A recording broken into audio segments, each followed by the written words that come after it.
All right, here we go. My hands are a little bit clammy. Tingly.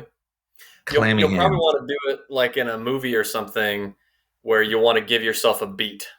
Oh, yes. Thank Like you, as soon as Jason. you're ready to go, like just give it like a beat and then go. Because if you're all like agitated and then you just dive right into it. Welcome to This Week in Mormons. I am your host, Jeff Gosser. Um, long time. Okay, I'm going to start over. Mornings are better with a warm beverage, even for Latter-day Saints. Meet Postum, the ideal coffee alternative and proud sponsor of This Week in Mormons podcast. Spotted on the coffee aisle at Smith's Grocery or at your local nearby store. Can't locate it? No worries. Order it at postum.com. Explore delicious recipes to tailor your Postum experience. Start your day off right with Postum.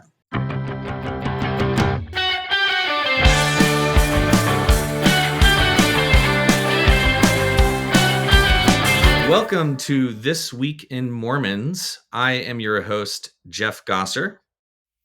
And I'm JJ, the host's friend. the co-host, we shall Yeah, say. co-host. And Sub-host. we're new hosts this week. We're excited to be here. You're probably wondering who we are, and so we'll just start with some introductions, and I'll just try and explain very briefly how we got here. So I've been listening to This Week in Mormons for a very long time, surprisingly long time, maybe I want to say I don't even know how old the podcast is, but I want to say 7 or 8 years or so, way back to the Jeff and Al days, and I've just stuck with it. I've always really liked the idea of being able to sort of keep up with LDS news in the least sort of restrictive way possible, which is listening to it on a podcast on my way to work or in the shower or around the house. And honestly, I've just when Kurt took over and they sort of opened up the possibility for people to host the podcast.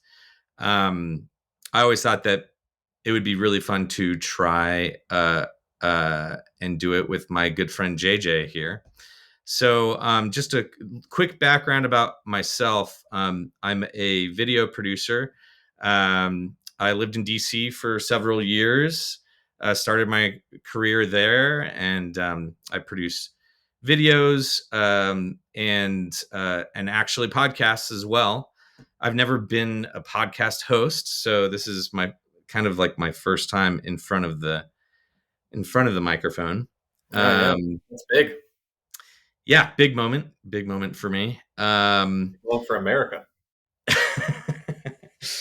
And yeah, I thought I would bring my friend JJ on. JJ is he's gonna blush here, but JJ is one of the smartest people I know. It's always super fun talking to him about LDS issues, about political issues, cultural issues, and so I just thought it would be a lot of fun to bring him on the podcast as well. So, JJ, tell us a little bit about yourself. Um, I currently reside in Virginia, the Richmond area, but I lived in Utah for over 10 years. I got my master's degree there at the University of Utah in American history. Um, and which probably works against me. Like, I don't know. I feel like your experience actually like working in the media world and interviewing interesting people about religion and stuff works to your benefit. And then the fact that I basically attended a really expensive 2-year book club on like religious history will probably just like works against me. But no, my degree was actually great. I also worked for the Deseret News for a couple of years. Yeah, I So was going to bring that up. I was like, you haven't been completely absent from the media. yeah. And I worked for the Deseret News for a couple of years. That was a lot of fun. So I have a little familiarity with some of the. I mean, it wasn't that long, and I worked just in like the digital media side, um, and so I don't like want to oversell my integration Yeah. into the I media did just world, think but I like I'm introduced you as familiar one with of the the rhythms. yeah, I introduced you as one of the smartest people I know. I'm like, oh, that's actually kind of like a lot of pressure for you. So Yeah, I know. I'm not. I formally reject that label. So whatever, And in fact, one of the things that's funny, we're not going to talk about this in our other stuff, and we're probably already way off of our timelines for the intro, but Twitter is going through this stuff right now where like people are quitting Twitter because of Elon Musk or whatever. And I remember when I worked in the Deseret News, that was during a period where it felt like being a journalist genuinely just felt like you were on Twitter full time, which was like bad. It was bad for everybody. It was bad for the country. It was bad for journalism.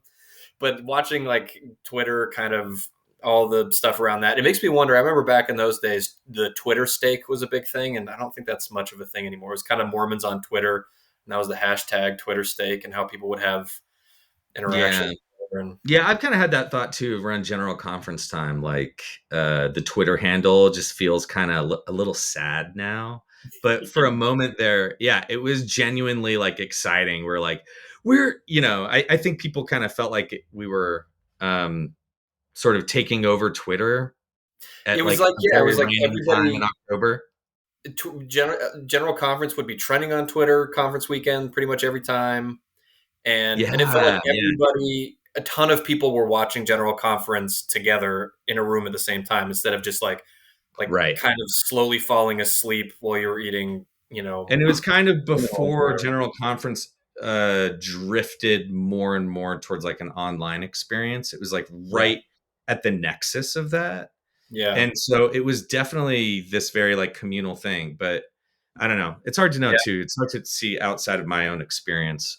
But It's just interesting that anyway, that was we can kind of get a blip. sidetracked on that. We Yeah, should yeah, keep on going. yeah, yeah. Um, So yeah, one thing that JJ and I spoke about this a little bit before. We really want to try and keep this. We really want to try and talk about the news of the week and sort of stay on task here, and yeah, not overstay our welcome. So let's just go ahead and jump into our first topic. So we have probably about 8 or 9 stories to get to today, and we're going to talk about the first 3 stories a little bit more in depth, and then we'll go through some more of the headlines. Hmm. But first, we're going to talk a little bit about the election and sort of the, I guess, Mormonism and the role that that played in the election. And the reason that I wanted to talk about this was just because I saw the headline in the news about the church.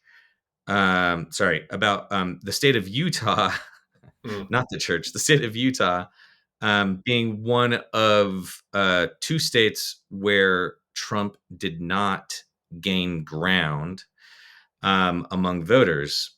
And, you know, yeah, I guess I'll just sort of ask you, JJ, what are your thoughts on that? And we have a couple of articles that are sort of tangential to that. Yeah. But yeah, what do you think?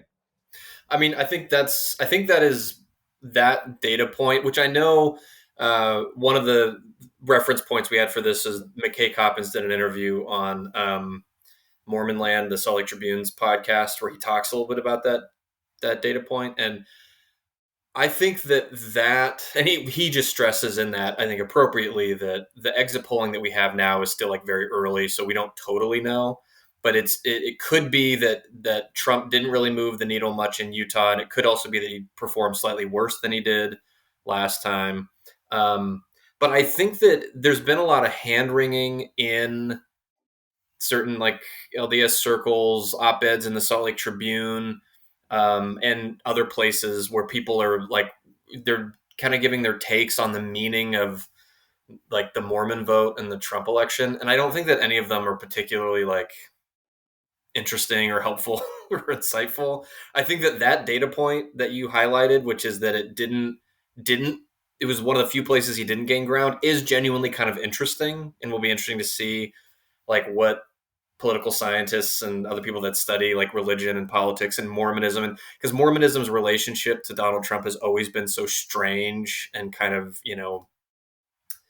um, it's been like a tumultuous relationship, I guess, and especially Mitt Romney's role in being one of his most vocal critics.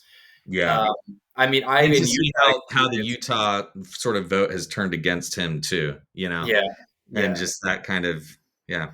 But it just seems to me like there's, like I mentioned, there's a lot of this hand wringing and people wondering like, why did he still win the Mormon vote even if he won it by lower than other margins or whatever? And it just seems like the answer to that is so boring, and but no, it's just like the answer is because he was the Republican candidate, and most Latter Day Saints are Republicans. And so, like, I don't think that there's like that people, I think, are really trying to like figure out what's going on, and I don't know, it doesn't seem like it's that complicated to me. And I understand that's because people have very strong or catastrophic views about who Donald Trump is as a political figure. But I think that in every circumstance in history, like most people vote with the trends that they are, kind of like they ride the wave that they are swept in on. That's just kind of how things typically go. It's very uncommon for people, to really push against those tides. Yeah. And it makes me wonder about like, you know, people will bring up that Mormons voted for FDR all four times in Utah. And there was a lot of people at the time. I don't personally agree with this, but that was, there were sentiments at the time that voting for especially voting for FDR the third and the fourth time, there were a lot of people that thought that was, he was breaking precedent, and we were setting ourselves up to have some new dictator and all these things. And but I think that Mormons are just like anybody else, and they tend to vote with the Mormons in Utah voted along the lines of the trends of Intermountain West political trends. I don't know. That's Yeah. probably really an obnoxious take, but Well, it does remind me a little bit of, I think there, something that I learned from reading a book by Robert Putnam, I think called Religion in America. And one of the data yeah. points in that book was that people American will, Grace. That's one. yeah, that's right. Not Religion in America, American Grace. Thank you. And I think it was something along the lines of people will more, um, I think there are like more issues with marrying someone, or people are less likely to abandon their political beliefs than they are their religious beliefs, Yeah. or something along those lines, where people do. I think you're right in saying that people have very strong ties to their political beliefs. Yeah, and I think, I mean, having lived in Utah and frankly worked very kind of closely and seeing politics really up close in Utah for a variety of reasons. I mean, I worked for the legislature for a while. I think that politics is a different animal from religion in a lot of ways, especially in America, because we have this sense of separation of church and state. And I think that if a conflict comes down between somebody's political beliefs and their religious beliefs, they tend to side with their political beliefs over their religious beliefs. That's right. I Yeah, think that's true for liberals and conservatives both. yeah, that's a better way of putting it. Yeah. So should we talk about Jana Reese's article about Yeah. Latter Day Saints being on the wrong side of history? Yes. Yeah. And I know that I told you I want to talk about that because that's like um, the arguments that people make about being on the right side and the wrong side of history. I just find like interesting, but also kind of like annoying. And it's not because I necessarily disagree with like her stance or even disagree with the idea that you should try to make decisions based on what you think will have, longevity or will have like better outcomes in the future. Like I don't think those are, but I do think that when people make certain arguments, it's a rhetorical tool to say that like history is a thing that exists that will come for you one day. You know what I mean? Like, Yeah. and that like sort of happens, but usually doesn't. So if you if you think Yes. about something as extreme as um, like the end of apartheid in South Africa, where you have the Truth and Reconciliation councils and stuff, like to a certain degree, that was a way to alleviate the drive to have history like come for certain people. And similarly, but if you look at like what happened after the fall of the Third Reich and the Nazi regime and stuff, that was a circumstance where like the masses had taken a side, and then the people who were on that wrong side were indeed punished. But if Oh you look yeah. at most other circumstances, particularly in American politics, like that doesn't have like people forget about Yeah. stuff.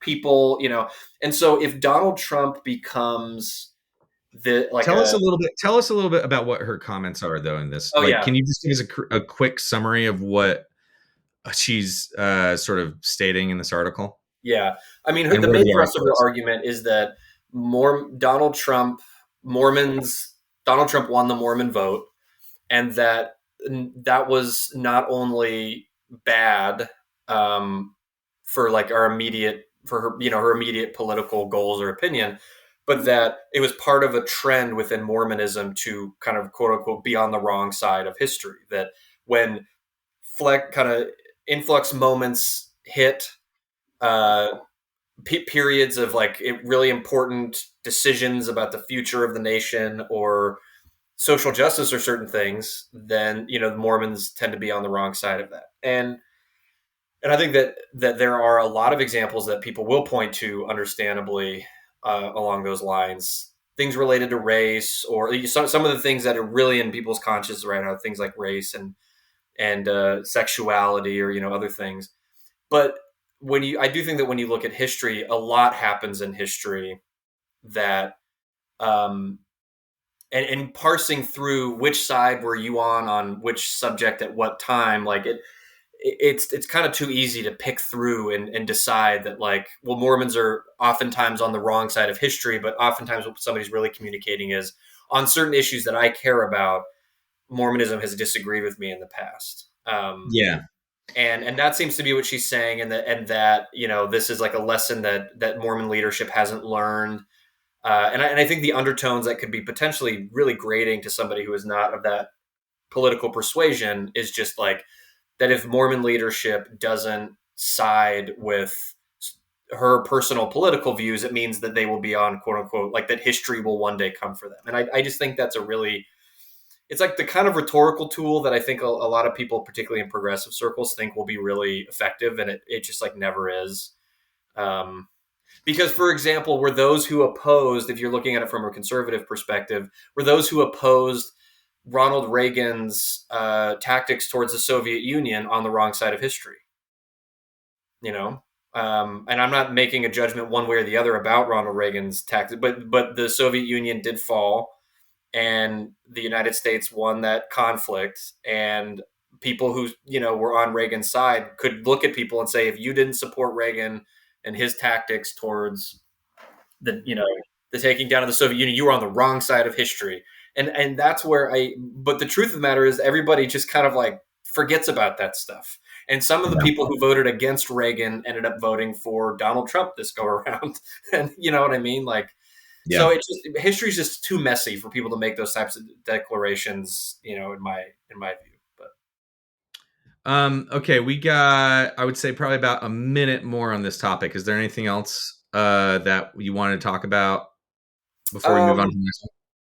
well, did you want to still talk about the Nazi article in the Deseret News in this, or Yeah, so I can cue that up a little bit. So yeah? yeah, one of the things that Jana Reese talked about in her article was basically that in this study that was done by the Public Religion Research Institute, um, 30%, a third of LDS people agreed with the comments, the poison the blood comments that Trump made at a rally in New Hampshire.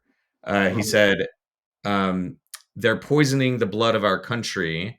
That's what they've done. They poison mental institutions and prisons all over the world, not just in South America, not just to 3 or 4 countries that we think about, but all over the world. They're coming into our country from Africa, from Asia, all over the world. And in the question in this study, the question was, immigrants are poisoning the blood of the country. And I guess 34% of Latter-day Saints agreed with that statement. And so Mhm. she was kind of linking that statement to, sort of Hitler's Yeah, um, yeah, ideology, the Nazi yeah. ideology. Aryan ideology and white supremacy, and yeah, blood and And so soil then she stuff. goes on in her article linking, sort of talking about LDS complacency in the Nazi regime, talking about how, is it, what's the guy's full name? Hubner? Isn't it Herbert? Hubner. Is it or Helmut? Helmut. We sound like morons. I think it's like Helmut. Hubner. Hubner, who was excommunicated for by the church for speaking out against Hitler, Yeah, and also she talked about how, I guess, like teaching uh, missionaries taught the Nazis how to play basketball before yeah, the Olympics, and also I think used taught the Nazi Party our genealogy tactics, and they use them to sort of prove their Aryan ancestry, yeah, which is pretty dark take on family history, I'd say. yeah. Um, but then there was this article that just came out in the let's see, I'm just It's going Deseret through. News. Was it Deseret News. Desert News? Yeah. The Smoot article. Yes. Yeah, sorry, I didn't have that pulled up. And that article is actually a very interesting read about the church's sort of about the new documents that have come to light um, about the Nazis' views of the LDS Church. And so um, I definitely encourage people to, if you're interested in that type of history, to read that article, as well as it sort of provides a little bit more context to some of Jana Reese's comments, I think. And it's also just kind of interesting in general to read Yeah. about that. Um, well, I'll try to be quick about it, but can I weigh in a little bit on the interplay between those two articles? Yeah, sure. Um, so I think, so to your point, Jana Reese's main concern, first of all, I think it is interesting that underlying both of these articles is a genuine anxiety about the possibility of totalitarian, America taking a totalitarian turn. And I think that, like, whether or not, I mean, Jenna Reese is obviously being explicit about it, saying that that's what she's worried about. And I don't want to, necessarily dismiss those concerns or, whatever. Like, people, have their political views, um, and hers, she's expressed very serious concerns about totalitarianism and Mormonism's role in it. And I think that Smoot's piece, and what's the name of the other gentleman that's on that article? Um, So I'm trying to pull it up here. It's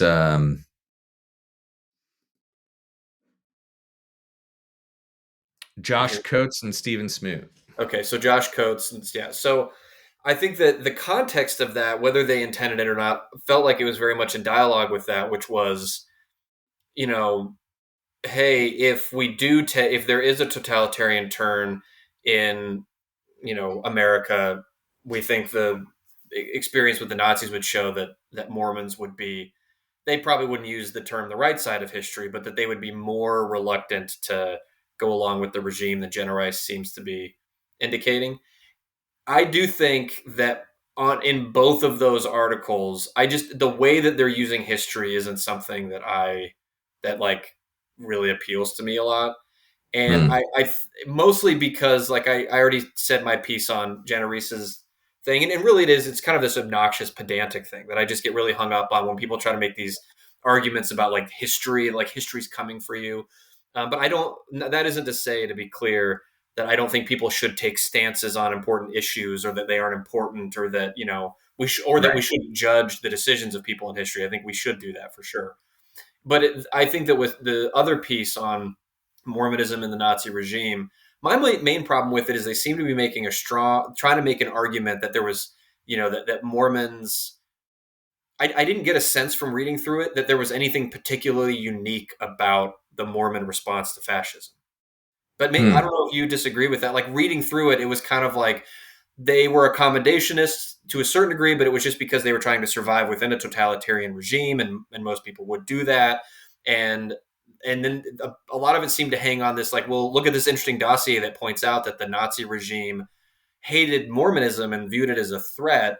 And I think the main response to that is just like, yeah, the Nazis thought like anybody that wasn't, you know, part of like fully bought in hook, line, and sinker to Nazi ideology, which was a very like specific, intricate worldview, that they were a threat. It's kind of like if you go back and read CIA dossiers of various groups and operating in the 1960s, like they saw a lot of people as threats because anybody that kind of didn't fit into certain boxes, they viewed as a potential threat.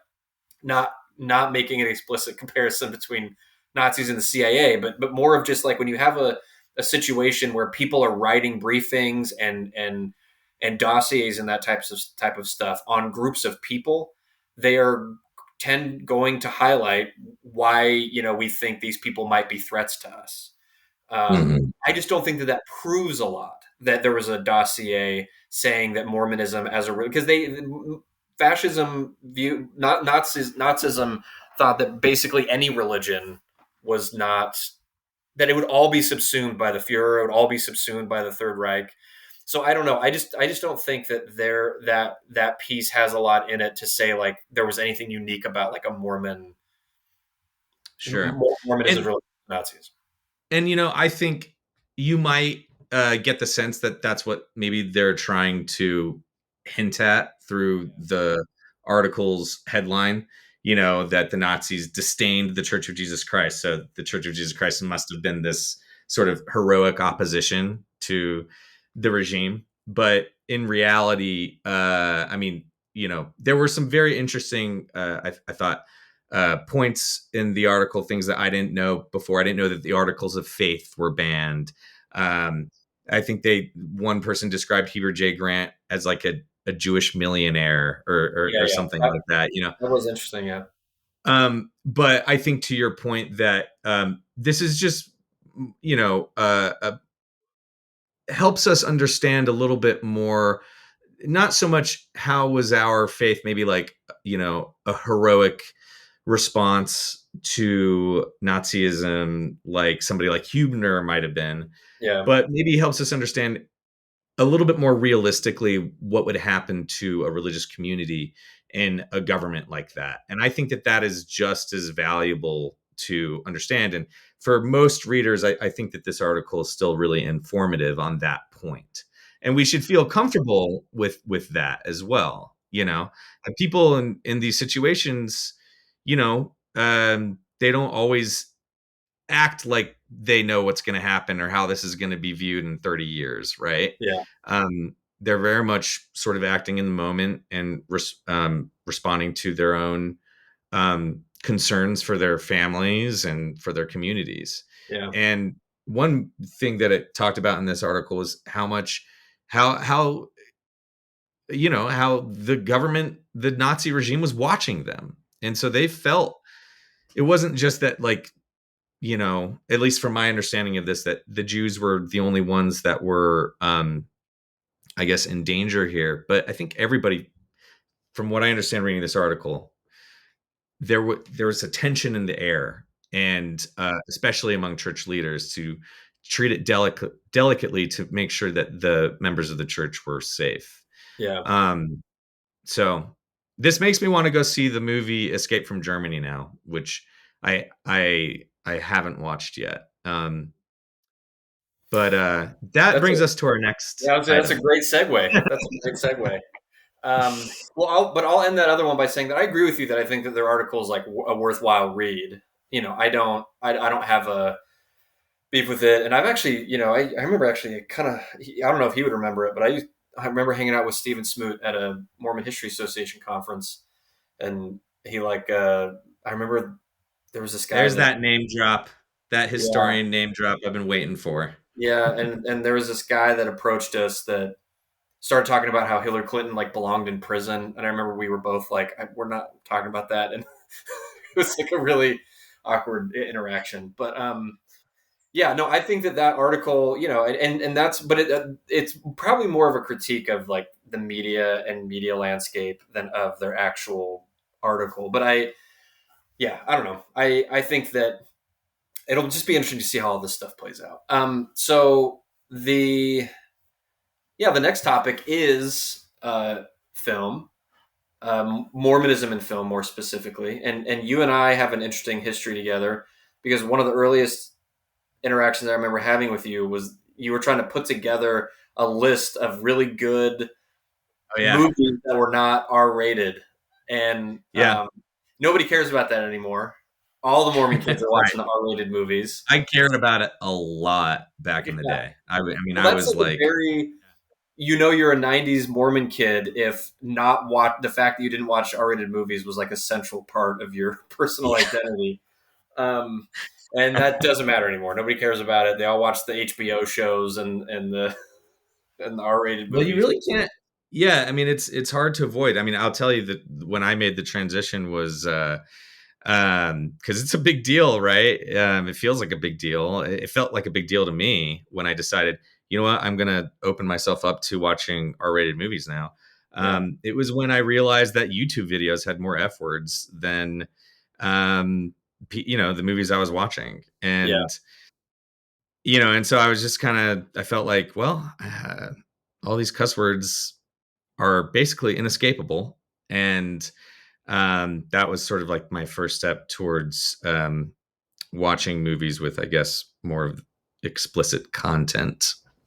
Well, now we've got our the first real um, cultural moment of a Mormon movie. Um, I think Heretic seems like it's a bigger deal even than Under the Banner of Heaven, but I don't know, maybe not. Um, I think it is. Directed by Scott Beck and Brian Woods, and I think those are the same guys that did the first Quiet Quiet Place. Place. Is that right? Yeah. Um, and it stars Hugh Grant, Sophie Thatcher, Chloe East. That's principal cast. This was just released. It's making waves online. It's a A20. It's a horror film, A24 movie, so it's kind of got that prestige layer to it. Horror movies very hot right now. You have seen it. I have not. What is your Mhm. What was your overall impression of the movie? Um, so I really enjoyed it. Um, would I suggest that people in the church watch it? I think that depends on whether or not you enjoy horror movies. If you really don't like horror movies, I would probably suggest don't go see it, because that is what it is. But I do think that there's this kind of idea out there that this movie is just sort of one more example of a negative portrayal of LDS people in the media.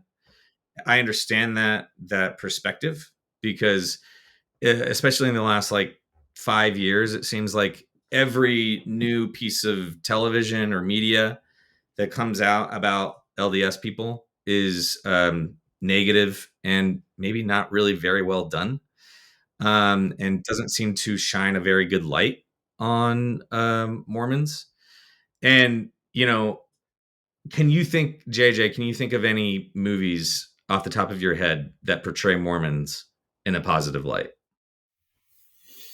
Did you ever see the movie Millions, the Danny Boyle movie? I did forever ago, but is Yeah, there? I don't remember there's the Mormon elements. missionaries in Millions, and I don't remember. I don't think it was. I don't. It was just very like mundane. Mormon missionaries are just like two people that kid, because it's all about, for those of you who have not seen Millions, the by the great Danny Boyle. It's about the period of time when they're switching over to the euro, and so there's just like it's like a monetary quirk that like this kid gets a bunch of money. I don't even remember why, but it Yeah. has to do with like they're transferring over to the euro, and so for some reason this kid ends up with a bunch of money because of like some monetary mistake, like some mistake that's made. And he ends up giving some of it to Mormon missionaries. And I remember the Mormon missionaries, like they're portrayed as just kind of like weird teenagers knocking on people's doors and riding bikes, like a lot of movies Yeah. do. But I remember it felt like it wasn't a negative portrayal. But that's Yeah. probably the main one that comes to That's pretty mind. light though. I mean, that's like more of a Yeah. reference, you know? Yeah. Um, I honestly can't think in like mainstream media, and maybe somebody can correct me later in the comments on Facebook or something, but Mitt was a pretty good portrayal of a Mormon guy. It was a documentary, Yeah. so it's a little different, but that's really the only one that came to mind. And I will There's that venture to Brigham say, Young movie. That Brigham I Young actually movie. thought of Brigham Young too. I thought of that movie too. Yeah, but that's from forever ago, and I don't even want to talk about it because I haven't seen it, and it's like a completely different media landscape. But this movie, I want to say honestly, to me, it has it does a very good job of portraying what it's like to be an LDS missionary. I guess some of the mannerisms and um, processes of thinking and speaking in like in a missionary lifestyle. And at the end of the day, the sister missionaries in this movie are protagonists, right? And I think that that's important to note. The church is not a villain in this movie. In fact, the villain in the movie is the person who is opposing the church. Um, and I think that there are a lot of very interesting discussions to be had in the movie. I think that the best movies are those that make you really ask questions and sort of discuss topics. And that's very much more so than a horror movie. This is like a discussion movie, right? I even saw some YouTube reviewers talking about like, okay, why am I watching this movie? Like, I feel like I'm just watching like a lecture on religion, and that could be maybe a um, a critique of the movie. And honestly, like, I don't do super well with like modern horror movies. Like, they're too scary for me. Oftentimes, Yeah. I'll like cover my eyes. Um, but in this movie, I wasn't doing that at all. I think there's like one jump scare, and to be honest, it's closer to a PG-13 movie than it's a rated R movie. There's like one pretty graphic scene in it, but there's really not a lot of cuss words. Um, and then I'll say also that I thought the church's statement to this movie, I think it came off as like pretty negative at first before the movie came out. And I think that the church was mostly concerned with the safety of missionaries. They were concerned about, hey, this movie is about this guy abducting these sister missionaries, and is that going to like inspire copycats? And in response to that, I think it's good for them to be concerned, obviously, about the safety of the missionaries. Um, and they did put out a post after their statement talking very much in depth, like, hey, we don't encourage our sister missionaries to go into the homes of strange men alone, which they Yeah. make very clear in the movie, right? Yeah. But I would hope in a real life situation, this situation wouldn't be as likely. And if anything, the existence of a movie like this might inspire people to be even safer, right? But I do want to note that the church didn't release a statement about this when the Saratov approach came out, which was also about abducting missionaries. Yeah. So Well, this and idea, I don't want to be the in-house critic or something. But I guess I did just spend our last segment just like dumping on people's well-considered op-eds and stuff, which I'll probably get people will get mad at me about. But um, the I think that argument is really odd. That yeah, like we're worried that this movie will inspire copycats because I don't that seems like a very like 1970s 1980s like people being concerned that right, like a movie is going to inspire people to commit crimes, and then they would point to, that uh, I think what was trying to remember. There were a couple people that made certain claims that, like, Catcher in the Rye inspired them to commit an Yeah, atrocity, or whatever. And but like violence those in video people, games, that type of yeah, thing. those people were just not well, and it wasn't the thing. Oh, So that this idea that like a movie would inspire missionary kidnappings feels really odd to me. But yeah. So I guess the next thing to talk about with this movie is, yeah, like how well does the yeah, experience, right? yeah. What did they get when you're talking? I feel like if you look at certain metrics, like, did they get terminology right? Did they get the beliefs right? Did they Yeah. get, like, how was all that? Okay, so I'll try and sum this up, I guess, in another big takeaway that I had from this movie, which was I thought it did a very good job of actually sympathizing people to Mormons. So Mm, the movie opens up with a discussion between these two sister missionaries that's a little bit lewd, and it goes right into it. This kind of mhm, like inappropriate discussion between them, and you might ask yourself, would like two sister missionaries really be having this discussion? And it also kind of makes maybe like the Chloe East character, she's kind of like the more sincere of the two characters. I guess mhm, she's the more like not sincere, the more earnest, innocent character, and the other one's the older, experienced convert to the church, right? mhm, And Chloe East in the beginning of the movie comes off as very naive and kind of like the butt of the joke. You're mhm, kind of laughing at her lines a lot. Um, but to your question, the delivery of these jokes and the delivery of their sort of discussions between each other does feel very accurate. And mhm, I guess I'll get to that point just in a little bit. I want to first say that so the movie opens up like this, and you're kind of laughing at this Chloe's character. And mhm, you might feel in that moment that this movie is going to be making fun of Mormons the whole time. And they do laugh at her expense throughout the movie, right? yeah, But right at the beginning of the movie, there's this scene, and I guess minor spoilers here, where they're out sort of talking to people on the street and stuff, and you've kind of you're getting to know these characters a little bit, and they come up on these like this group of teenagers, and the teenagers ask them, "Hey, can we get a selfie with you guys?" And they're like, "Sure, yeah." They're like really nice. The sister missionaries are really nice. And instead of taking the selfie, they like get set up for the selfie. And instead of taking the selfie, the teenagers pants the girl, mm, the sister missionary, and you see her garments. Right? mm, It's very, very yeah, quick, very, very quick, and kind of from far away. yeah, And I was watching this in a movie theater in Utah, which was such a great experience because you could mhm, tell that people understood this on another level, right? And that scene, up until then, people have been kind of chuckling and laughing along with the movie. That scene, you could hear a pin drop in the theater, you know?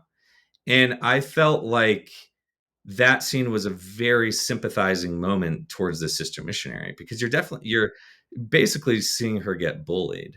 yeah, yeah, And the very next scene, she's crying, right? And from that moment on, this character becomes the protagonist of the film and one of the heroes of the film. And that was such a sympathetic look at a Mormon character that I've never seen in a mainstream film before. Where you really felt like, over the last 5-10 years, it feels like Mormons are always the butt of the joke, right? And this time they kind of put that like in the movie.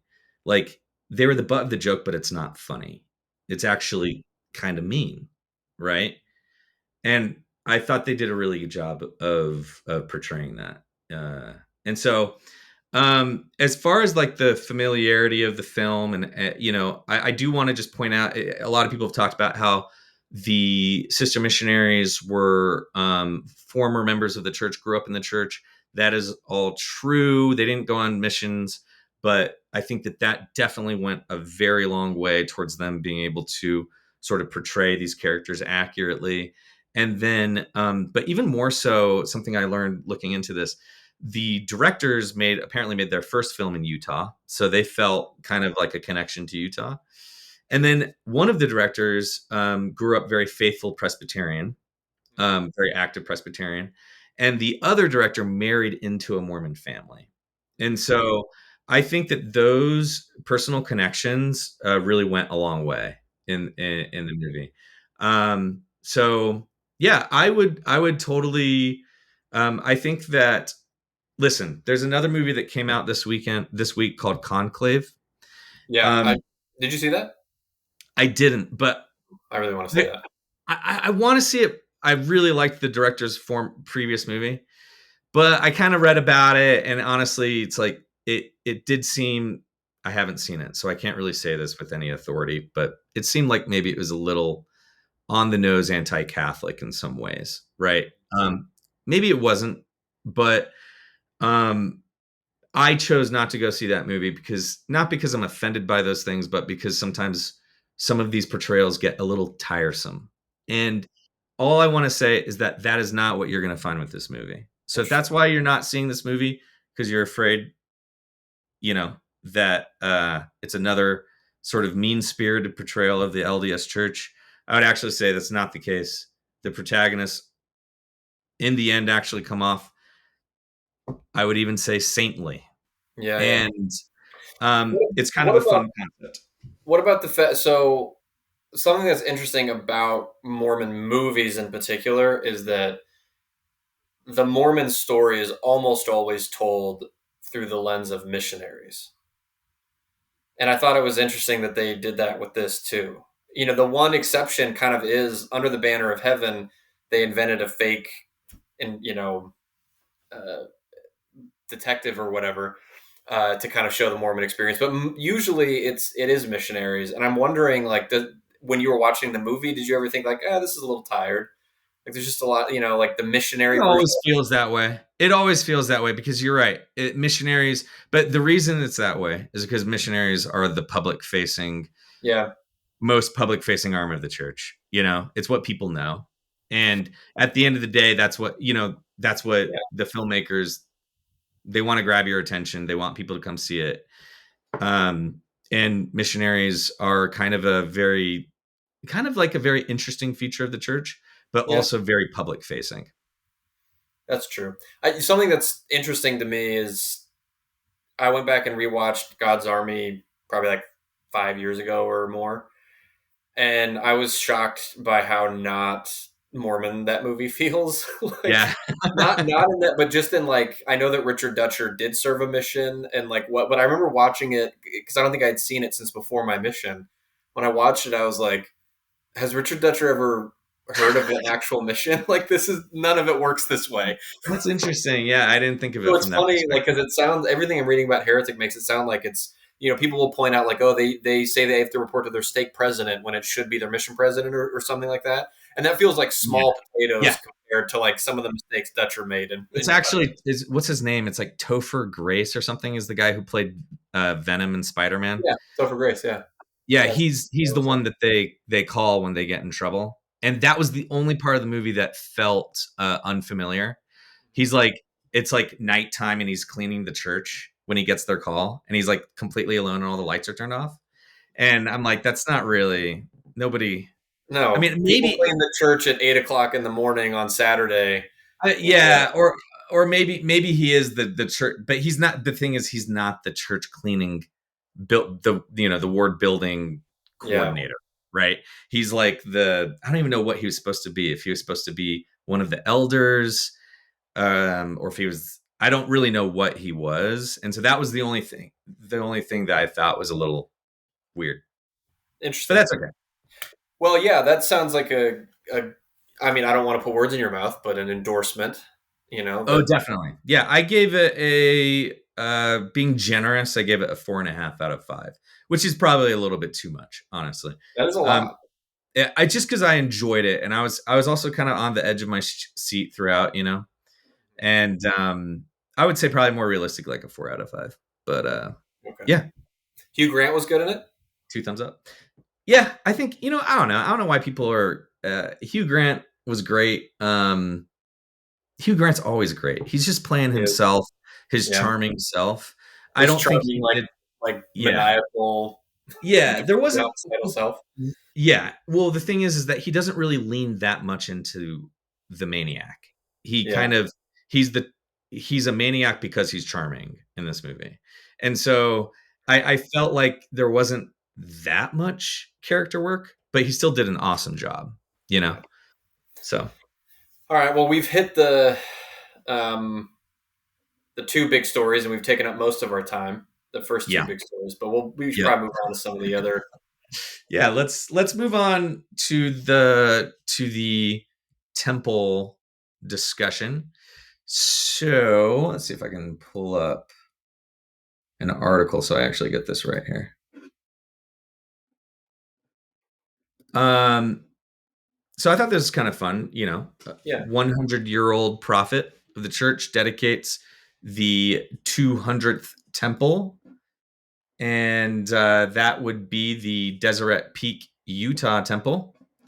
So that's very exciting. And yeah, we wanted to talk a little bit about it. So I listened to a podcast on Mormon land that talked about all of the temples that are getting built right now, and there's this huge push for temples, unprecedented.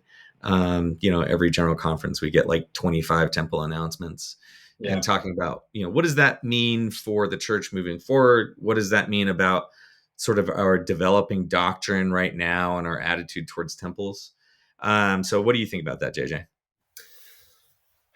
Yeah, what's funny is that what I think is so interesting about that is that I feel like I don't know what it means. I actually don't totally understand, like watching it more from the outside now, I guess, as I do, why, like, church growth and membership, I guess temple building used to feel like it was, and at least when I was on my mission, right? It was very tied to like numbers. Like if you experience certain levels of growth, you get a temple. That's like the prize you win or something. And it just feels like the church has abandoned um, that Yeah. approach, which on the one hand makes a lot of sense, and on the other hand is also just a little perplexing. That the area that I serve my mission, Minas Gerais, is getting a temple, and I don't think that it's experienced any sort of like astronomical growth. It was what used to be one of the weaker when I was there, one of the weaker areas in Brazil. So I don't know. It's interesting. It's interesting to me that there's more temples, and the temple ceremony is. I mean, it's reported on pretty regularly that it is shorter, increasingly shorter, um, and yeah, it's. I don't know how that changes. I guess the biggest way it changes things are for people who live outside of the Wasatch Front area. Because I think not living in Utah, a big part of your cultural identity as a Mormon are things like trips to the temple, like all day trips or trips that take a couple hours or, things like that. And I think the church is making an effort to understandably like reduce that like just temple attendance is something that is just way more accessible to people. I also know from being a temple worker in the past that it's really, even in Utah, it's really hard to get people to work in the temple. And they're Hmm. really strapped for temple worker resources. And that's the other thing that surprises me a little bit with the major expansion of temples is I'm like in some of these areas where I know that they just don't have the numbers that you used to require to get a temple. I'm just really curious how they're going to staff that temple. Yeah, I mean, I when we lived in Utah, when we were temple workers, it was in the Draper Temple area, and they were constantly like needing people there and understaffed, and so I don't know. It's interesting. It feels a little bit maybe. Obviously, a person of faith would say that it's just the vibe they're probably feeling is just this kind of spiritual energy that it's just things are just growing, like it's just something's happening, and there's an excitement to it. I think somebody from the outside looks at it a little bit more and says it feels a little bit like it's like shooting before aiming, you know. Um, so I don't know. It'll just be interesting to see like how it all plays out. Yeah, I do think that there might be, just kind of thinking about this podcast from the Mormon land that I listened to, they kind of ruminated on this subject. And I know one thing that they brought up was talking about like there is maybe this hope of like spiritual sort of spiritual animation and excitement Yeah. with temples, hoping that with built every time a new temple is built in a certain area, it brings like a certain energy to Yeah. the membership there. So there is kind of that, and I think that's what we all feel. When a temple is announced, we feel like the church is growing Mm-hmm. and progressing. Um, and another interesting point that they brought up in that, which stuck out to me, was this is kind of, I mean, maybe this is a little bit more of a cynical way of looking at it, but it's a way of President Nelson leaving a mark on, sort of contributing to his legacy. And it's not only like the sort of symbolic nature of that, but also the financial legacy, because Mm-hmm. all of these temples need to be paid for, I guess, and this and maintained over the years. Yeah. And Yeah. so it's not just like a spiritual commitment, but it's a financial commitment, Yeah. that will be borne out for years and years after he passes away. And Yeah. so I thought that was kind of interesting too. That is interesting. I feel like the other legacy of it, though, increasingly seems to be these local conflicts over temples being built. Yeah. And I that's one of the things I mentioned to you that I wanted to bring up in this, that I feel like it perplexes me a little bit that the church is fighting some of the fights it's fighting. I think there was three examples that I'd found. One in Wyoming, one in Texas, and one in Nevada, of areas where locals, the church is either pushing to the limits or sometimes violating. I think you know zoning requirements and stuff, and they're wanting to build a temple that's much larger than zoning would typically allow, so they get an exception, and then the people in the local community get really upset, and that generates not just like ex-Mormon Reddit threads and John DeLynn podcasts or whatever. It also generates like national news articles, and that's why it surprises me that that's something that the church is interested in doing. It seemed like when when Gordon B. Hinckley, because he was the other one, right, that had a big temple legacy. Right. He really picked it up and he expanded it from. I mean, I don't know what the numbers were, but I think it was, he expanded it well beyond where it was when he took over. But one of the ways he did it was kind of this like, it was more of like a specific real estate strategy that they would build smaller temples, and the temples they were like flatter, and and so I assume that was because then they could get them into areas that the zoning was more complicated. So there's various temples throughout the United States and other countries that when you look at them, you're like, oh, that's a Hinckley temple, because it's like this flat, kind of boxy, small temple. Yeah. And it seems like the President Nelson era is very uninterested in that. Like, you're seeing these temples that they're planning for these small communities, and they're like skinny and super tall for some reason. And I Yeah. remember reading the church had a justification. The church had released a justification that steeples carry like a spiritual, like religious significance in Mormon theology, and I think there were a lot of us that were like, "That's the first I'm ever hearing of it." Right. Right. And so I don't know where that's all coming from. Why there's such a strong dedication to building really tall temples in these areas, but whatever it is, it feels like it's not a good PR strategy. But Yeah. maybe PR is not the chief concern. The other thing I think is interesting, which I think this podcast has probably covered in the past, is the lack of Moroni's is something I don't understand. And I don't think I will ever understand the fact that the church is drifting away from having an angel Moroni on top of the temple because um, I don't know. I just Yeah, don't. I agree with that. I mean, I think it was, them probably trying to be more perceived. I feel like that came around the same time as like wanting to be perceived as a Christian church, right? And Yeah. if you don't understand the Moroni symbology, then you, on its face, it comes off as something not Christian, and they were probably just, again, it seems more like a PR move than anything. Uh, as usual with the church, I wish that they would explain their reasons for these things. It would make our lives probably a lot simpler, Yeah. Yeah. instead of speculating on why they did it. I wish that they would just tell us why they did it. And then we could probably have much more productive discussions. But yeah, I agree with you, though. I wish they would have kept the Moroni. Yeah. But can I say something about the land use stuff? Yeah. So I do want to at least try and portray like the other side of that debate. Mhm. I do think that I agree that the church needs to be sensitive when it's coming into these areas. And I'm not an expert in this, obviously, so this is just my opinion. But I have worked on in my professional capacity. I've worked a lot in religious freedom issues, Yeah. and there is a very legitimate concern for religious freedom issues in the area of land use. Mhm. Churches oftentimes, when they want to build somewhere, well, first of all, churches obviously are a very, very important part of religious exercise. Yeah. And so they are highly protected, just like other aspects of religious freedom, right? Yeah.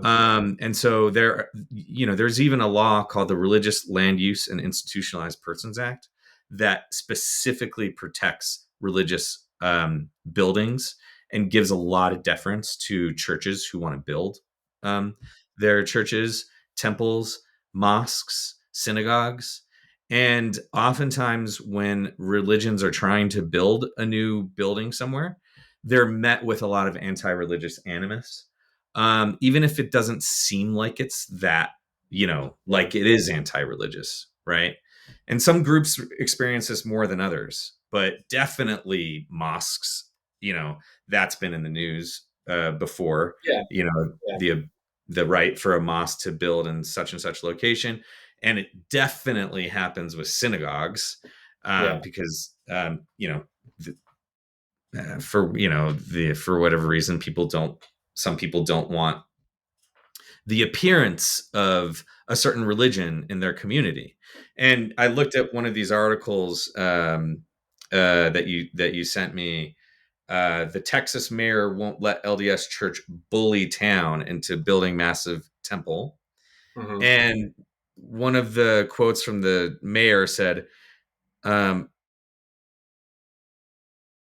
"Okay, everywhere and anywhere I go around this area." Hold on, I just want to make sure that it was the mayor who said this. Hold on one second. Okay, it's not the mayor. Wait. Hold on. Sorry. I just want to make sure this is the mayor who said this because I don't want to. Misquote anybody? Yeah, okay, it is the mayor who said this. So, everywhere and anywhere I go around in this area, I'm constantly asked about the proposed temple, and I'm encouraged by all not to let the LDS folks bully our small town into accepting the very large out of place building they want to build in our residential zone. Mhm. So, in other uh, examples, the sort of out of place like language can kind of, it's like, what does that mean? Are you saying that like some sort of like Mormon identity is out of place here? You know, if you bring sort of like an LDS flavor to our town, we don't want that. We don't want to be perceived as like a Mormon community. That can kind of, you can see where that can kind of lead to some maybe Yeah. anti-religious But I language. think I know what you're getting. I think that's a fair point to bring up. But my sense from reading the various articles is that they're making an architectural argument, not a religious one. Like, Yeah. and I think one of the reasons the church has put itself in an odd place is because it's proven time and again that it can build temples in ways that conform. If you think about the Manhattan Temple, like the church doesn't go into Manhattan and say, well, it's got to be, something that looks like a giant white Presbyterian steeple. Like they just basically took like a skyscraper building and put a little thing on it and said that's a temple. Because throughout Mormon history, the most salient part of it's just like what's going on the inside. Like they would do it above wasn't it the red brick stores where the original Right. temple, the original endowment took place. And so I think that making arguments that a Some temple of that has, might have been because of their circumstances, but making, well, they didn't have like a if temple. they can glory God with this beautiful building, then Yeah, they should. I think it would be one thing if it's like we own this land, the zoning allows us to build it in a certain way. We want to build it in that certain way, and the community is rising up and saying we don't want you Mormons in here. That I think that's one thing. It's Yeah. a very different thing when there are zoning requirements, there are height restrictions, there are light restrictions, all these things. And the people in the community are saying, we don't want a building that violates those restrictions. And that seems to be the main argument they're making. And it seems to me like that's more what's going on with the temples, not we don't want a Mormon looking building. Because the truth of the matter is, I couldn't even tell you what a Mormon looking building is. Like, I don't know I don't know what I something don't know. I mean, all the temples look pretty Mormon, I would say. I don't I know. Have mean, you seen the Tooele Temple? The Tooele Temple looks like a Presbyterian church. really?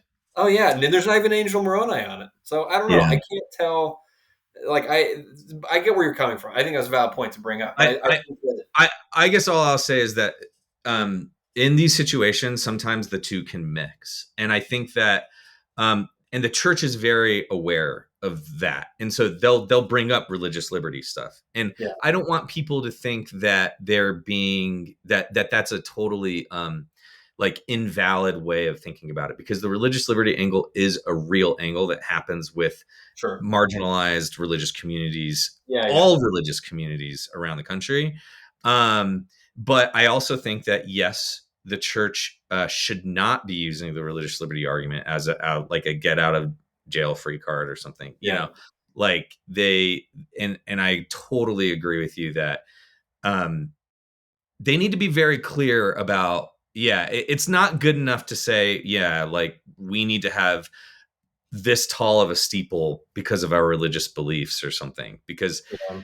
that doesn't really seem to be like super backed up. So I do think that there's like a middle ground, but you have to, but let's just, I agree with you. I hope that the church is coming at this with good faith and wanting to work with the communities. And I don't see why they wouldn't want to do that, That's because what I don't get either. Is it feels like why would they want to kind of have that antagonistic?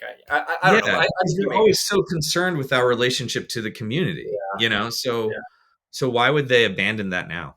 One correction: it was not the Tooele Temple that I was thinking of. It was the Taylorsville Temple. That's the one that when I would Oh drive. gosh, no, Yeah, dude.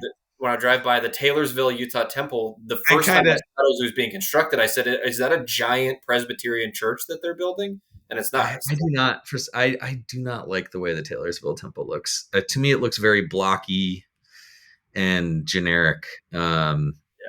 I don't know. Yeah, Well, I think we've gone over our time, so we should probably go over some of the yeah. other. Let's just finish this out with a couple of like quick headlines from, So we kind of talked a little bit more in depth about some of the headlines that were interesting to us. Let's just go through some of the other headlines from this week quickly. Yeah. So I'll go ahead and start with the Light the World machine locations were announced. It looks like they will be located in a record 106 cities and 13 countries this year. Through 8 years, it's raised $32 million. And also something I thought was really cool was kind of like what they did with Times Square, where they sort of put this Light the World advertisement all over Times Square. And that was really awesome. Mhm. They did the same thing in London, on one of the public buildings right behind the London Eye. Mhm. And this was interesting to me because I was actually just in London this past year. And yeah, the London Eye is a very like prominent landmark in London, very, very central, right across the street from Parliament and, Mhm. Big Ben. So it's very, very centrally located. And this building where they projected the Light the World advertisement is like overlooking the Thames River. And so it's just it's a really, really cool spot. And I just thought that was really impressive, especially because this is the first time that there are going to be giving machines in London. And yeah, a couple of years ago, I volunteered at one of the giving machines, and I just love the giving machines. I think they're such a great idea. It's an easy way for people to give something, and it's really exciting that they're like taking it all over the world. Yeah. Um, I think even the Kansas City Chiefs did some advertising for it Hmm. because I think their coach is LDS, and so maybe Yeah. there Yeah. was some sort of connection there. But they did some sort of advertising for it, which I thought was really cool too. So that's such a great move on the church's part. It's fun to see them do fun stuff like that. Yeah, that is cool. Another one, NPR had a piece this week called Mormon Moms Unpacking a National Obsession. And it's a piece that just kind of goes over uh, what it says, like a national obsession with the idea of of Mormon women, Mormon moms. It's in the context is obviously Secret Lives of Mormon Wives, but also just other ways that kind of Mormon moms as like a cultural figure keep popping up. And it's an interesting article. I mean, you remember that one about the ballerina farm? That was a thing a little while ago. Mm-hmm. You remember that? It's like a woman, she's Never an heard of influencer, and that was a big thing. And I feel like people associate Mormonism with like the polygamy reality TV shows, Sister Wives, Mormon influencers on Instagram. It's a lot of these Mormon women. So anyway, NPR just has a piece that kind of gets into that. Like, why are we all so interested and fascinated by? It says Mormon moms, but I think it's really just Mormon women. So Cool. Um, okay, another. So this is actually kind of like a cluster of stories, but uh, there was probably like four articles on the church website about different government officials, visits to government officials, visits in other countries. So the Samoan government officials visiting church headquarters, mm-hmm. Elder Suarez meeting with a French senator in Paris, the ambassador of Bulgaria visiting the first presidency, and Elder Gong meeting with the president of Paraguay. Hmm. And I don't know if this is like an abnormal. I mean, I know that they're always traveling around and meeting with government officials and dignitaries, but it seemed like that was a lot for 1 week. Yeah. And it's honestly, if you really think about it, like sometimes I kind of brush off this news a little bit. I'm like, okay, cool. Is this like a news item? But it is it's inspiring, and I really honestly feel very grateful to the church leadership. They have a lot on their plates, and one of those items is being an ambassador, an ambassador of Christ, an ambassador of the church to the world.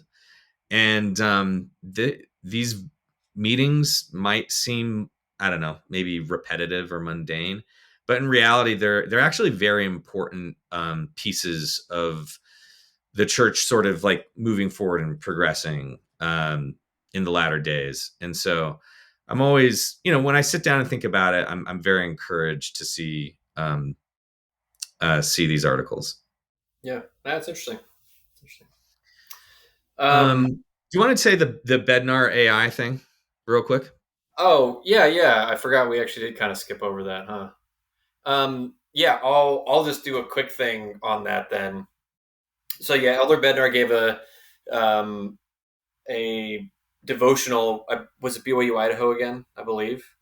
And one of the things he touched on was AI and how church members should kind of relate to AI, and he's building on previous comments that he has made on the use of technology. And broadly speaking, it's pretty, I don't want to say run of the mill stuff, but run of the mill stuff. He's basically saying like, technology brings lots of advantages, but also like can cause other problems, and don't do anything that would take you away. I believe the wording he uses is take you away from the constant companionship of the Holy Ghost.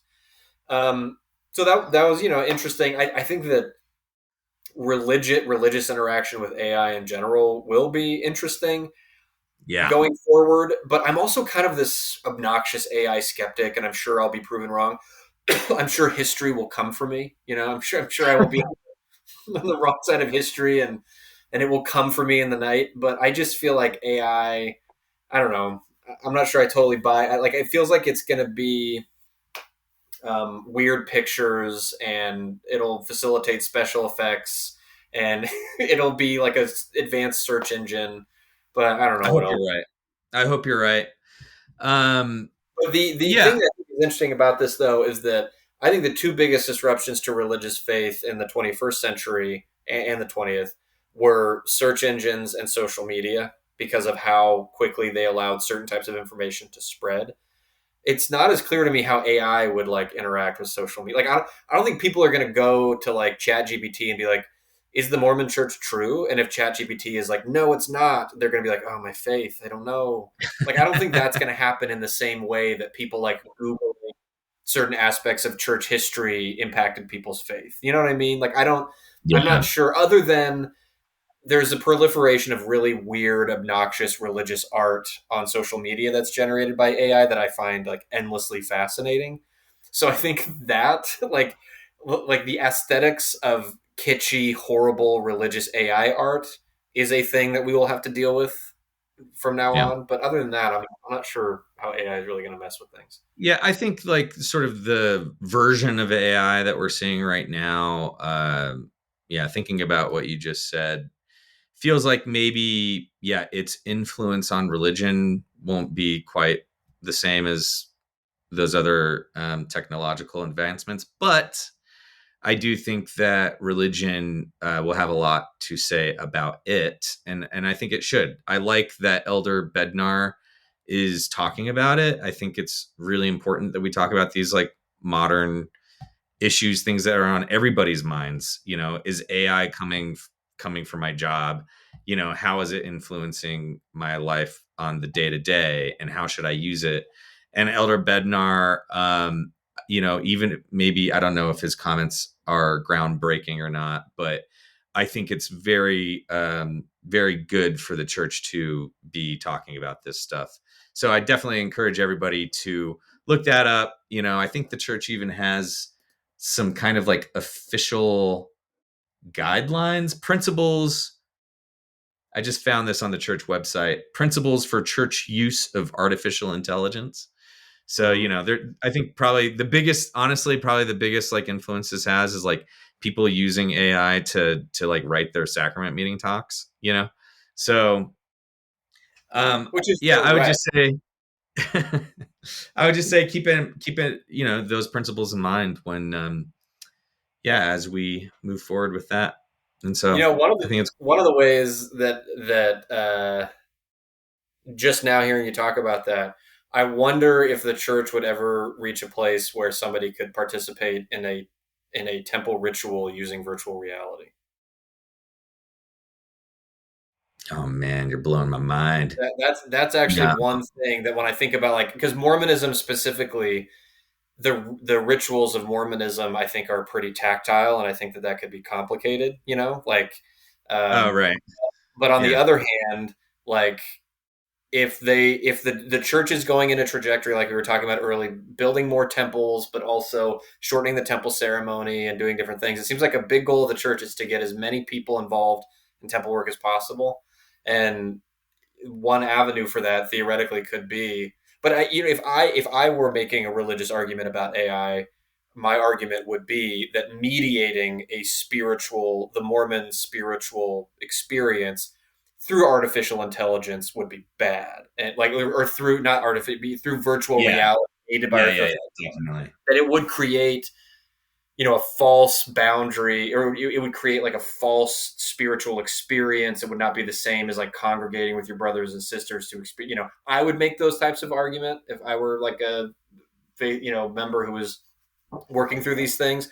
But the truth of the matter is, as a member, I also thought that the live endowment ceremony was the superior version of the experience to even the movies for that same reason. Right. And so that's where Yeah, you that's view the temple as something that actually evolves with the different mediums. It's not too hard to imagine that, probably not in like 10 years, but in 50 years, people might be receiving endowments through a mediated virtual reality. So, well, we already kind of, took a step a little bit in that direction with like virtual sacrament meetings during the pandemic. Obviously not the same thing, but the idea of somebody, tuning in virtually is not, foreign to us. Although there are, even in the sacrament, still like sort of tactile elements of that you can't really get virtually. yeah, So, because you weren't virtually taking partaking is such right. aggressive. But you weren't virtually taking sacrament. You were still doing that physically, and Yeah. And it somebody was just still had to visit you and you're doing virtually. yep. Yeah. Um, We're probably well past our intended yeah, we should time. probably wrap it up. That was interesting though. Yeah. Way to come in with the What I'm here for, man. I'm here for the takes. What yeah, I'm really the hot excited take. for is for the This Week in Mormon folks to get a bunch of comments talking about how stupid my Trump take. That'll No, be man. exciting for everybody. I actually honestly love it. I think that's the title of our of the podcast, like, is history coming for you in the night? Yeah. All right. Well, thanks everybody. Thanks for tuning in with us. This is our first if you're still with us, this was our first stab um, at this podcast. And, we tried our best to be brief, but I think we kind of failed at that. But hopefully there was some interesting discussion and you enjoyed that. And we hope to be back with you real soon. So enjoy your week, everybody.